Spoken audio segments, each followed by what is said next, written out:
Yo, what's up? My name's Petrowski3, and welcome to another Magic the Gathering channel where I discuss things like Legacy, Vintage, and a little bit of EDH on the side, as well as drafting on MTG Arena. Now, more importantly, today I'm here to discuss a little bit of MTG Finance, some speculations that I made recently, but this is not financial advice, and these are also just cards that I've wanted to pick up for a long time. So my excuse was, instead of picking up 4 copies, I'll pick up 8, and then see what happens in regards to the upcoming BNR announcement on March 31st, which is very soon as I'm recording this video, and this will be one of the biggest BNRs I think we'll see in a very long time. Legacy really needs some big bans or unbans to shake things up. Modern, from what I hear from other players, really needs some big shakeups. It seems like there's an obvious ban there though with Temur Breach. And then I know a lot of Commander players like myself are looking forward to a lot of unbans, things like possible Mana Crypt, Biorhythm. I know Primetime's been discussed. Now, most Magic the Gathering players aren't trying to make money off of Magic the Gathering. I would put myself in that category, even though I sometimes collect or buy things with a little bit of finance in mind. Most of us simply want to play a hobby that we love so dearly without destroying our bank entirely. Magic is ludicrously expensive. We all know this. So how do we make it a little bit less expensive? What I do personally is I will overbuy certain cards if I'm buying a certain card and a store has more of them in stock if I believe that card will go up in the future. Obviously, there's a lot of risk involved there. It's never guaranteed. Now, before I show you guys what I picked up before this ban announcement, I do want to show you guys 2 investments that I've made in the past. One which was a monstrous failure and one which was a huge success. I feel like it's really important to show these things so you guys know the history, you guys know my experience, and you guys know that I'm not here to just say, hey, oh yeah, by the way, you always make money when you buy Magic cards. We all know that's not the truth. And anybody trying to push that as the truth probably has an agenda behind the scenes, and you should be a little skeptical of their advice. Example number 1 is Animist's Awakening from Magic Origins. I was so excited for this set, and I still love this set. It's one of my favorite sets of all time. Animist's Awakening is a pretty cool card. It's a green and X to reveal the top X cards of your library and put all land cards from among them onto the battlefield tapped into the rest on the bottom of your library in a random order. And then if you have Spell Mastery, so if there are at least 2 or more instant or sorcery cards in your graveyard, you get to play those lands untapped. I bought probably 10 or 12, not a crazy amount, but as a 16-year-old, probably 10 or 12 Animist's Awakening for about $1 a piece back when the set came out, back in like 2016 or so. And now, even 9 years later, this card has not budged in price. It's still about $1.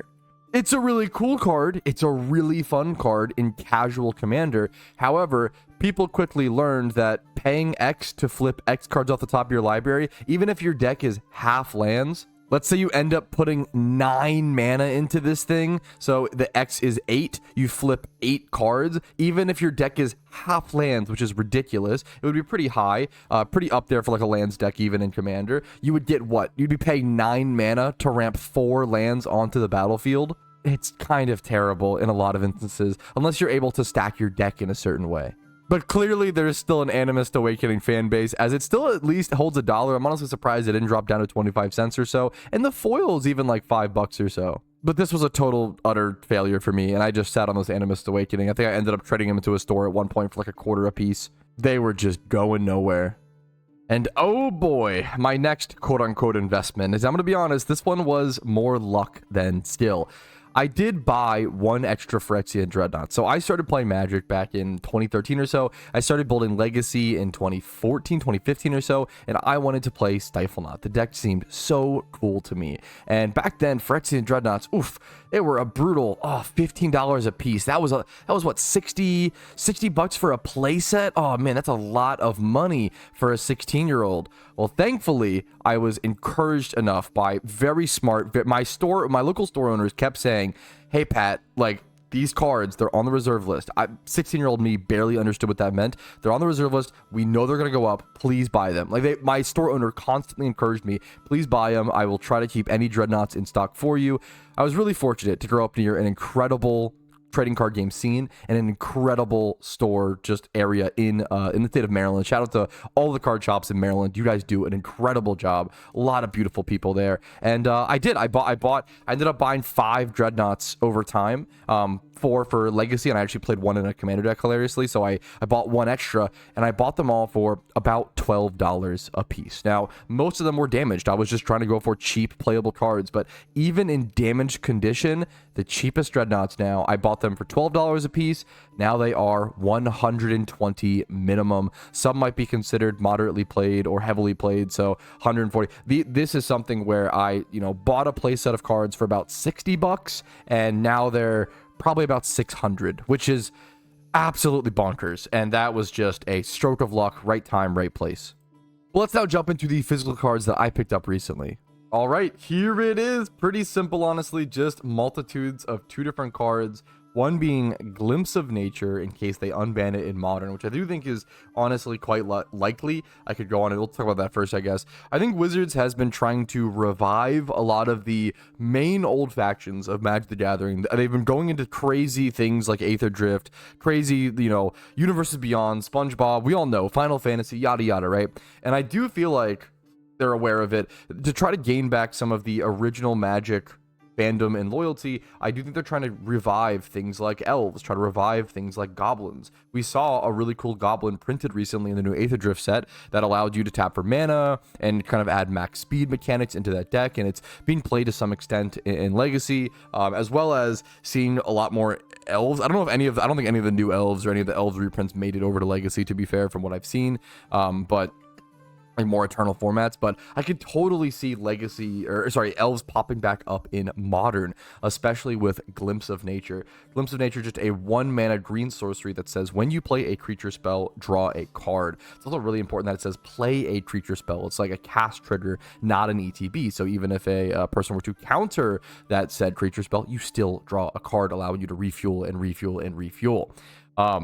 Glimpse of Nature is just a really fucking cool card. I've loved this card ever since I saw it used. Obviously in Elves, it's really, really cool. Ever since I saw Glimpse of Nature used in Cheerios decks in Legacy. If you know, you know. It's essentially just a 0 mana creature deck where you play a Glimpse of Nature and you play a bunch of Ornithopters and Phyrexian Walkers and all these weird 0-drop creatures, and you just draw your whole deck until you eventually grape shot your opponent. It's not a consistent or like good competitive Legacy deck, but I will never forget one of the kindest, happiest people seeing them play that deck. It was just so fun at local tournaments. So you are not forgotten. I believe his name was Jared. And then we also have 8 Deathrite Shamans. Deathrite Shamans. Now the Glimpse of Nature I think is likely to get unbanned. I think it's actually very. How likely is a good question, maybe like 50%. Not even with that, I'm not really gonna have a super confident position on that, but there's always a lot of risk, right? Glimpse of Nature, I think what's gonna get banned is always more. It's always easier to predict as opposed to what is gonna get unbanned, right? Unbans are harder to predict, in my opinion, versus bans, because we can see when bans happen and something is terrorizing a format, we can see Underworld Breach is going to get banned. That's pretty easy. We can see something in Legacy is going to get banned, whether it's Entomb or Troll of Khazad-dûm or maybe just the unban of the Deathrite Shaman. I think this is much more unlikely from a practical standpoint, but I love Deathrite. I love DRS, right? It's a really fucking cool card. I think it's a really beautiful card. I know a lot of people really fucking hate it. As someone who played through a lot of, when I got into Legacy, it was Deathrite Shaman metagame. As someone who played with and against, mostly played against Deathrite Shaman back in that era, I didn't mind it. I'm gonna be I've never felt like Deathrite Shaman was a busted card by Legacy standards. It's very good, it's very powerful, and it can do a lot of things. It can be really annoying, but I've never felt like Deathrite Shaman was broken to me personally. I get the arguments, and if someone told me they thought it was broken, I'm like, yes, I understand. I totally respect that, and I get it. I'm not going to sit here and try to prove you wrong, because I can understand that position, but I've never felt that way personally. I played against a lot of Deathrite Shaman. I'm used to playing against Abrupt Decay. I was a Stifle Knot player playing against Deathrite Shaman, Abrupt Decay. Don't even bring up Fatal Push when that got printed. If you're talking about not that Fatal Push is necessarily broken. It's really just broken against. It just sucks as a Stifle Knot player. That's my real itch. Not that it's a broken card, obviously. But never been a anti-deathrite shaman guy. Like, a lot of people seem to be on the Magic the Gathering YouTube comments from what I've seen. I've seen more people discussing. I haven't seen many YouTube videos aside from my own. I made a YouTube video of my own discussing the deathrite shaman unban in Legacy. I haven't really seen any videos discussing it, but I have seen comments. I have seen, now looking over through more communities, I have seen YouTube comments. Some people in favor of it, some people really not in favor of it. It's a very, very divisive card from what I've seen, which I did not expect, which is kind of interesting. But it's an innocuous card. I think so it draws a lot of strong emotions, honestly. I kind of can have some pretty miserable games, I guess, in the late game. But I don't know. I've never really felt like that. But I'm getting off topic.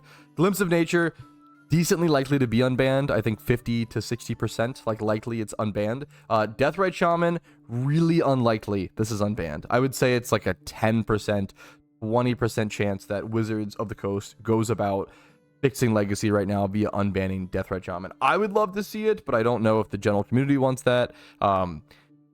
Yeah, that's kind of where I'm at, to try to have those opinions, you know, with a pinch of salt. But I bought these, they were just so cheap. I bought the Glimpse of Natures, I think, for around, I want to say $6 a piece. They've already gone up a little bit as of real. Obviously, these cards are spiking a little bit right now, just due to panic. So I thankfully bought all of mine. I think I bought these in like early March, and then I bought the Deathrite Shamans like early to mid March a little bit. These might have actually been like late February. But the Deathrite Shamans really have spiked a bit. I bought mine. I got a really good price, and I looked up sellers that had 4 more. I bought 8 all from one seller, and they had there were $269 a piece. If we have a TCG player really quick. Okay, to be fair, as I'm recording this video, holy shit, I swear to everything, I think I checked prices before recording this video. I definitely checked them last night, and they were not like this. Deathrite Shaman is getting bought out live as I'm recording this. The cheapest Deathrite Shaman on the market right now is $14. I mean, this was the buyout that I was expecting to be less beneficial. I bought these once again for $269 a piece. $2.50 a piece. I bought 8 Deathrite Shamans for $22.81 to be exact, and I could sell 2 of them right now on profit. I might, after this video is over, go list 2 of them. Like, that's so crazy. So man, maybe I'll try to capitalize on that. That's amazing. I didn't mean to catch this live, excuse me, but this is why I do, when I'm buying a card, I do little buyouts like this. I just saw a really, really good deal on these. I honestly, if I could be totally honest, I would have bought the white border ones. If I was able to pick and choose, oh my God, which are totally bought out. Someone is really trying to wreck this market. Okay.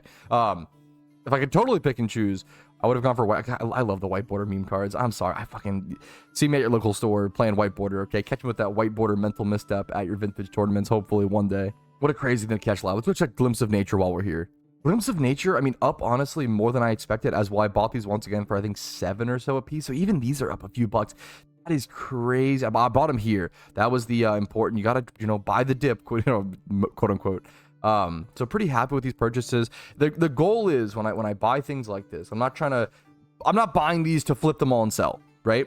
The goal is, okay, I want to own a playset of Glimpse of Natures. I'll buy 7, right? Keep 4 no matter what, and then try to sell the 3. And the goal is to basically collect a playset of cards for free. That's what I'll be able to do with Deathrite Shaman. I bought 8 of them for $269 a piece. I'm going to go list 2 of them on TCG Player. Hopefully they sell as quickly. I'll try to list them lower or whatever. Hopefully they sell quickly. And then I'm going to own 6 Deathrite Shamans effectively for free because I made a good move in the market. Good timing, luckily. If you want to collect or play Magic the Gathering on a budget, I really cannot recommend you guys do this stuff. And I can't recommend you guys just become a TCG player seller. Even just for like casual sales like this, you don't have to be a level 4 seller. I've gotten level 4 seller just passively recently, which is really cool. It's not really that big of a deal. It's like a small thing. Just having the ability to sell cards through TCG player is really convenient. If you do eBay, you want to do that stuff, more power to you. TCG player is just really, really simple for me. But that's all I want to talk about today. Make sure to like the video if you guys enjoyed it. This is an up-and-coming channel, so likes, subscriptions, all that stuff helps out even more. It's that much more exponential. It is my goal to get this channel up to 1,000 subs and monetized in the year 2025 so I can make some more serious content on it and do what I enjoy. So thank you guys for watching. Have a great day. Hopefully it was helpful. Hopefully it added to your day. Hopefully it was fun. Second monitor, background content, and hopefully you got some value out of it. Have a great day. Good luck playing Magic the Gathering, and hopefully you don't flood out today. GG's. See you guys later. Peace, Reno.